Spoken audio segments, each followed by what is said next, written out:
महाराष्ट्राची भाग्यलक्ष्मी म्हणून ओळखल्या जाणाऱ्या कोयना धरणाच्या उभारणीसाठी हजारो कुटुंबांनी आपली घरे, देवळे आणि संपूर्ण गावांचा त्याग केला. विकासाच्या त्या प्रवासात अनेक गावे कायमची जलसमाधीत गेली. पण आता तब्बल 6 दशकांनंतर कोयना जलाशयाचं पाणी ओसरलं असून पाण्याखाली दडलेला इतिहास पुन्हा एकदा समोर आलाय. सातारा जिल्ह्यातील महाबळेश्वर तालुक्यातील मोरणी गावाचे अवशेष आज पुन्हा दिसू लागलेत. हेच मोरणी गाव 1957 साली कोयना धरणाच्या बुडीत क्षेत्रात कायमचं विलीन झालं होतं. एकेकाळी येथे गावची वस्ती होती. सण उत्सवांनी गाव गजबजत होते.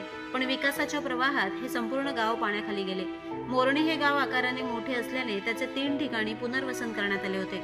आज जलाशयाचे पाणी ओसरल्यामुळे त्या आठवणी पुन्हा प्रत्यक्ष नजरेसमोर उभ्या राहिल्या आहेत. ज्यांनी गाव सोडले त्यांच्या पुढच्या पिढ्या देखील आता आपल्या पूर्वजांची वास्तू पाहण्यासाठी येथे येऊ लागल्यात.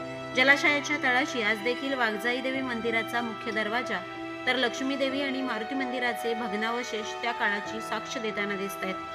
अनेक दशकांपासून पाण्याखाली असून देखील मंदिराच्या गाभाऱ्यांचे दगडी जोते अजूनही सुरक्षित आहेत. दगडांवर कोरलेल्या मूर्ती त्या काळातील समृद्ध संस्कृती आणि वारशांची जिवंत ओळख करून देत आहेत. दरम्यान तापोळा ते अहिरे गाडीवली दरम्यान उभारण्यात येणाऱ्या केबल ब्रिजमुळे या परिसराच्या पर्यटन विकासाला नवी दिशा मिळण्याची अपेक्षा व्यक्त केली जाते.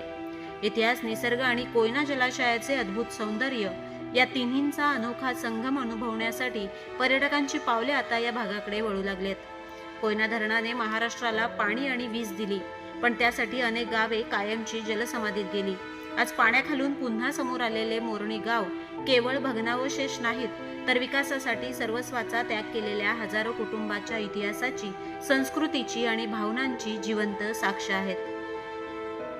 कोकणाच्या कानाकोपऱ्यातील माहिती थेट आपल्यापर्यंत पोहोचण्यासाठी आजच आपल्या कोकणी आवाज या चॅनलला लाईक, फॉलो आणि सबस्क्राईब करा. व्हिडिओ आवडल्यास शेअर करा.